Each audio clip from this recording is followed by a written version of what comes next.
sua cabeça? Para quebrar todas as cadeias ou a poder no nome de Jesus?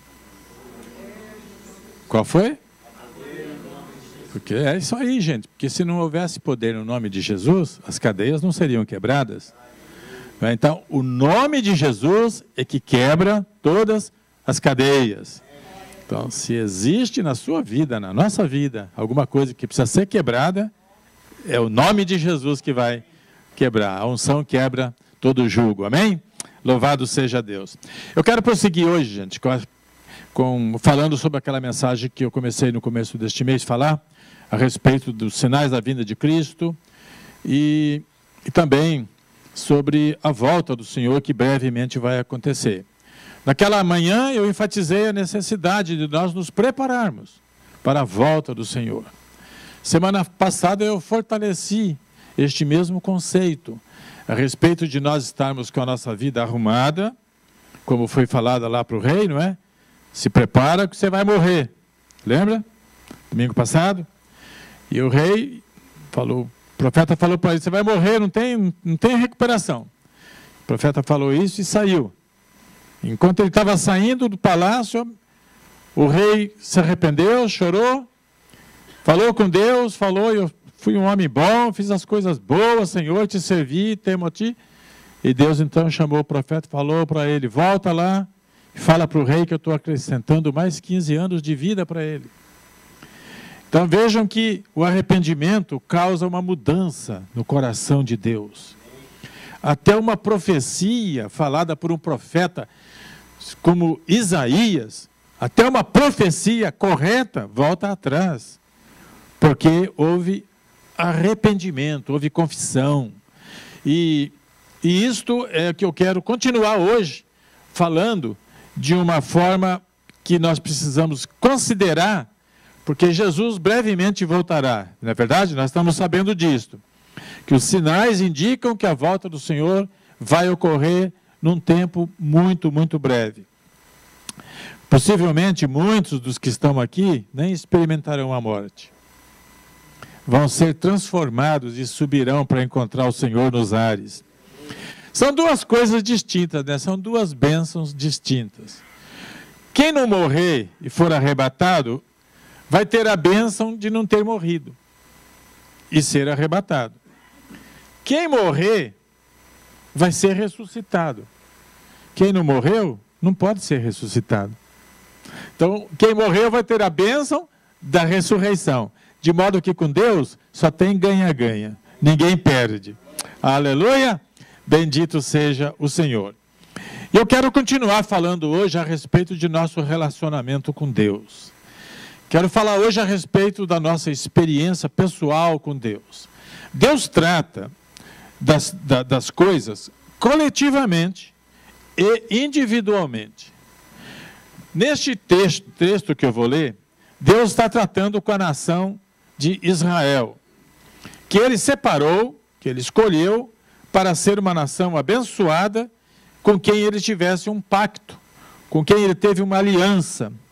Nesta aliança feita com Israel, colocando a coisa no nível espiritual, Israel era a esposa e Deus o marido.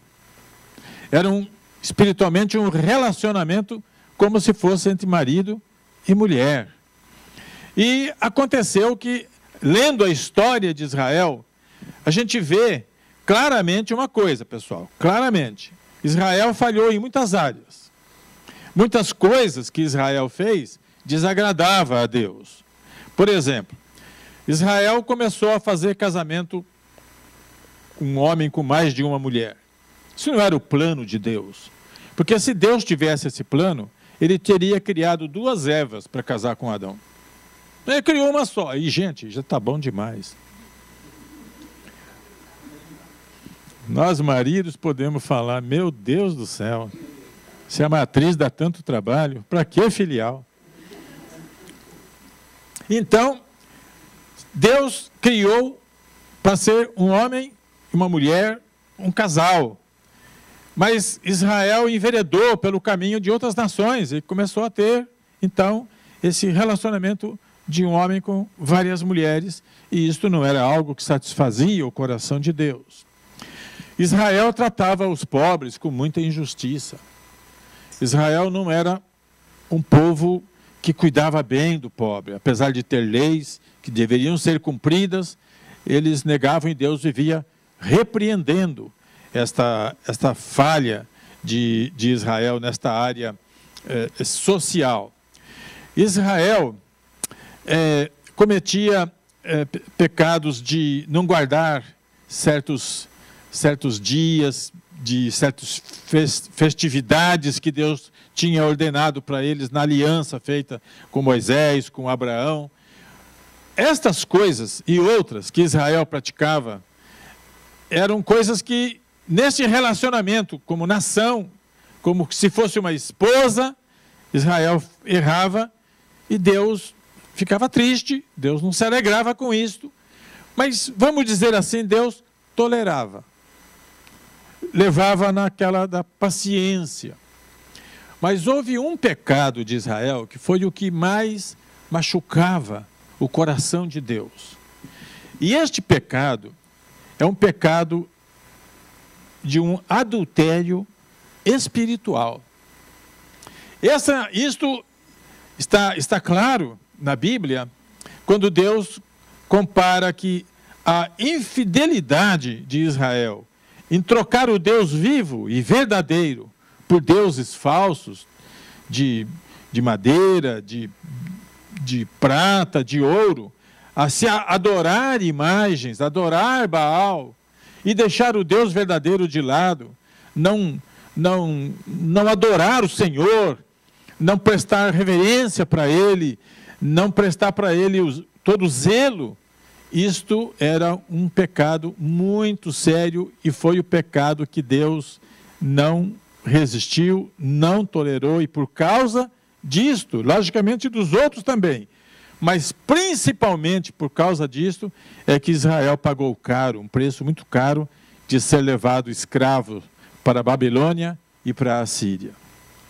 Agora, no meio disso tudo, desta infidelidade conjugal de Israel abandonando Deus verdadeiro para adorar outros deuses, então Deus tomou uma medida de mostrar algo, gente, que só Deus mostra, um amor sublime, um amor que a gente não pensa quão grande é este amor de Deus pelo seu povo, por Israel como nação, e também pelas pessoas individualmente. Cada um de nós, Deus ama com um amor profundo. E Deus nos ama também como igreja. Muitas vezes, as coisas de Deus vêm sobre a igreja dele na face da terra. Mas muitas vezes vêm para nós individualmente.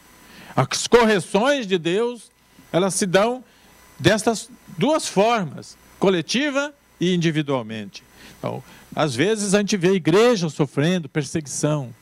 Outras vezes a gente vê Deus trabalhando com a gente, Deus podando, Deus cobrando.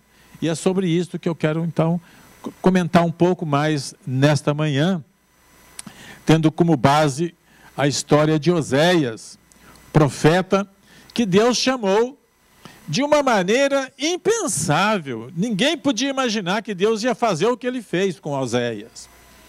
Ele chamou Oséias, e a Bíblia fala aqui, que quando o Senhor começou a falar por meio de Oséias, olha o que o Senhor disse para ele: vá, toma uma mulher adúltera, porque a nação é culpada do mais vergonhoso adultério, por afastar-se do Senhor.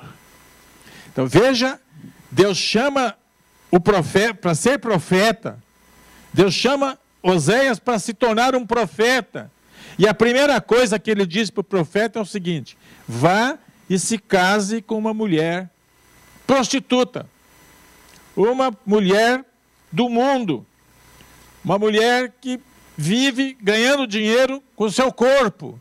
Vai e case com uma delas. Que dureza, hein, gente? Alguém vai esperar que Deus ia fazer uma coisa dessa? Mas o que Deus queria fazer é usar de forma dramática um exemplo de um homem para mostrar aquilo que ele, Deus, faz e que às vezes a gente não percebe. Nós não notamos este grande amor de Deus em nos receber, em nos abençoar, apesar de todas as besteiras que nós fazemos diante dele. Então ele chama o profeta e fala, vai e se casa com essa mulher adúltera. Mas ela era uma prostituta, uma mulher de programa. E aí então, ele foi e casou com ela. E ela se chamava Gomer. Ele engravidou e deu à luz uma filha. Então o Senhor disse a Oséias, dá-lhe o nome de Lo-Ruama, pois não mais mostrarei amor para com a nação de Israel. Lo-Ruama. Essa palavra, Lo, ela traduzida significa não. Lo-Ruama, e Ruama significa amada. Então, Lo-Ruama significa não amada. Agora, imagina um pai tem um filho e põe o nome, uma filha, e põe o nome nela de não amada. Você faria isso com a sua filha?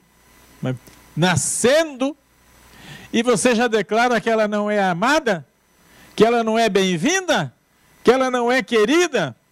Nós fazemos bem o contrário, a gente escolhe um nome mais bonito que a gente tem na cabeça para colocar na nossa filha, não é?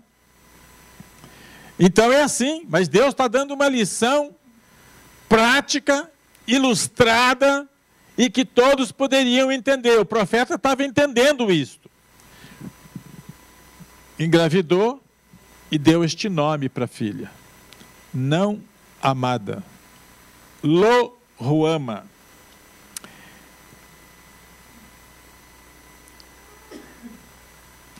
Depois de desmamar Lo-Ruama, Gomer teve outro filho. Então o Senhor disse, dê-lhe o nome de Lo-Ami. O que significa Lo? Não. Ami significa povo. Então, aqui está dizendo, não meu povo. Lo-Ami, Deus está dizendo, não é meu povo. Gente, aqui tem lição tremenda. Aqui tem uma lição grande de um afastamento de Deus em busca de outros interesses, e Deus mostrando o seguinte, através do profeta Oséias, casado com uma prostituta, que o que nasceu ali era não amada e não meu povo. A grande lição aqui é o seguinte, que nós devemos aprender com o que está escrito na Bíblia. Há uma frase muito famosa que diz que a pessoa inteligente aprende com seus erros, mas que a pessoa sábia aprende com o erro dos outros. Então há uma diferença entre inteligência e sabedoria, não é?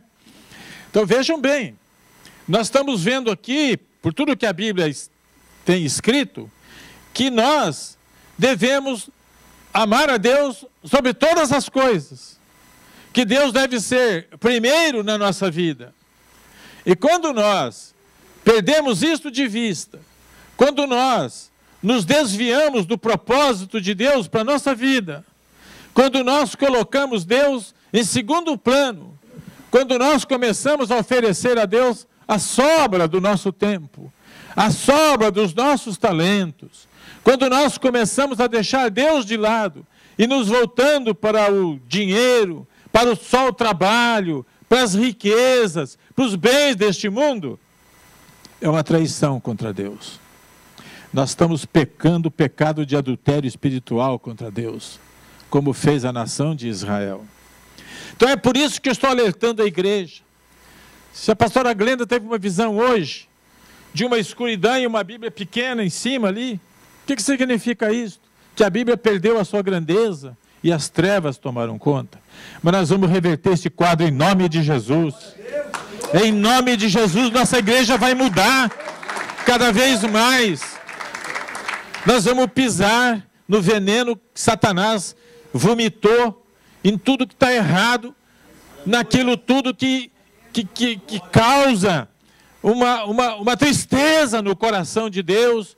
Nós vamos pedir a Ele ajuda, assim como fez o profeta. Nós vamos fazer um compromisso com Ele. Senhor, é a Ti que nós precisamos. Quem tem Jesus tem tudo, não precisa de outro Deus. Porque Ele é superior a todas as outras coisas, gente. Se nós não acordarmos para as realidades da vida espiritual, que é o que permanece, tudo que nós temos materialmente perece.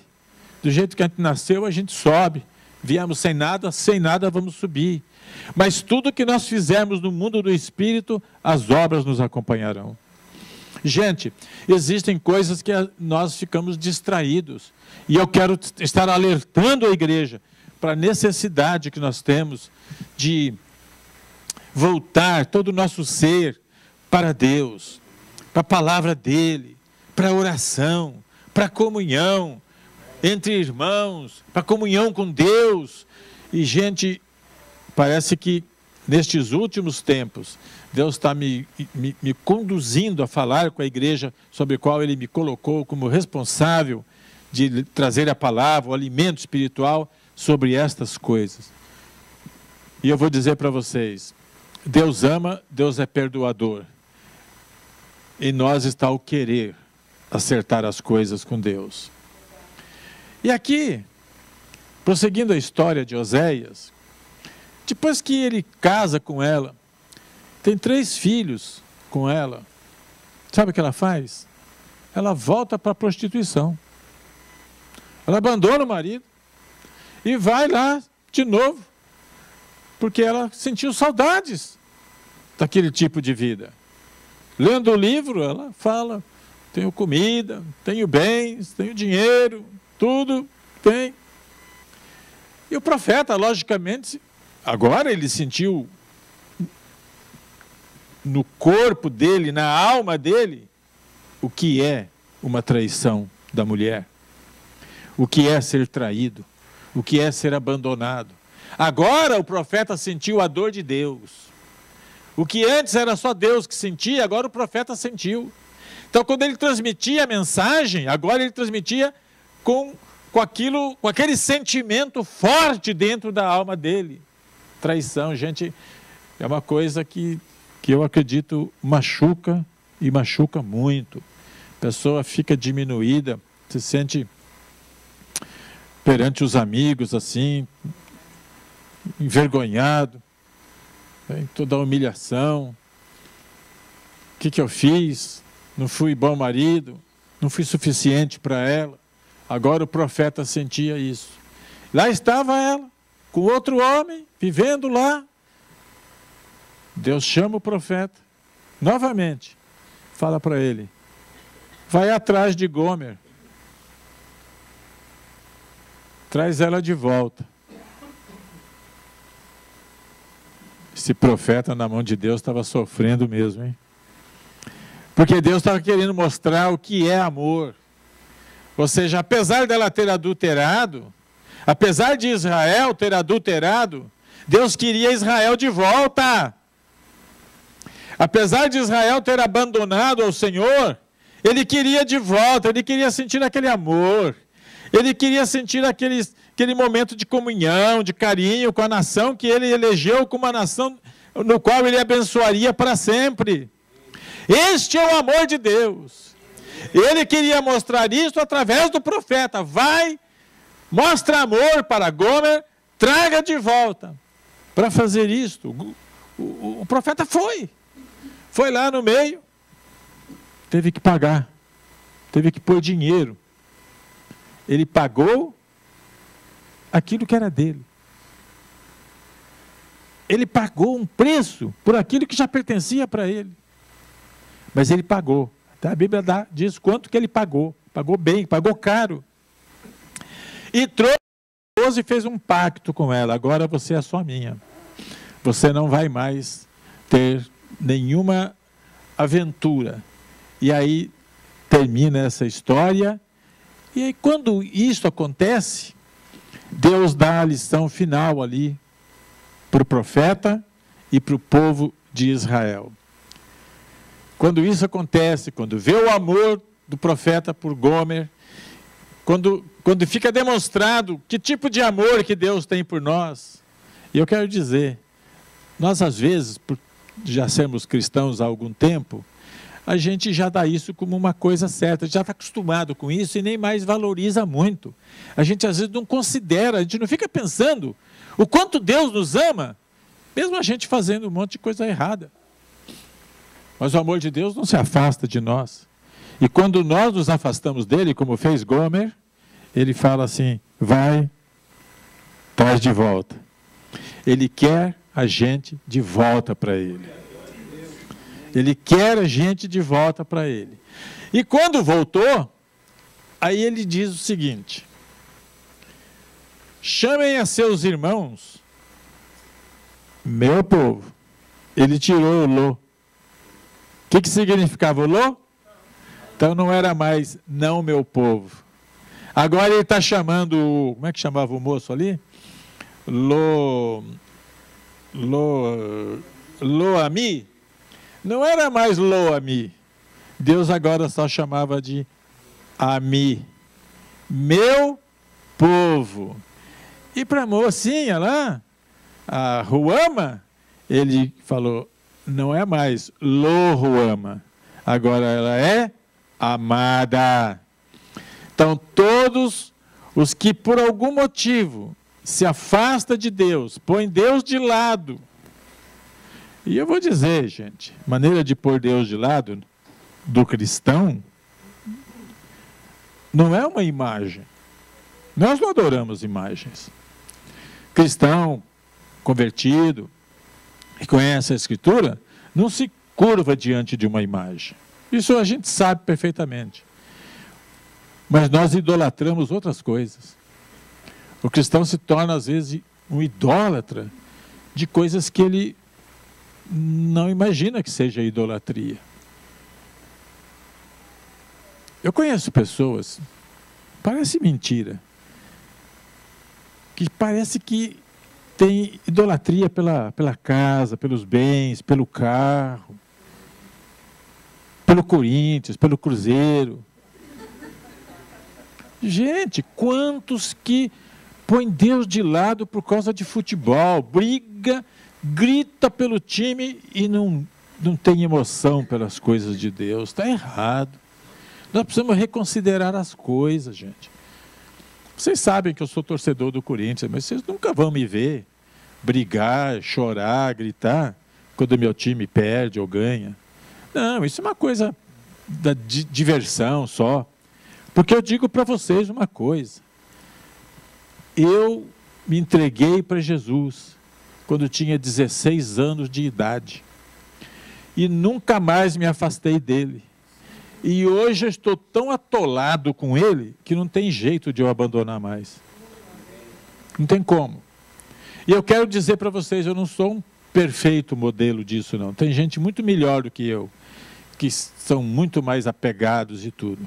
Mas da minha parte eu quero dizer para vocês, relacionamento com Deus é mais importante do que conta alta no banco.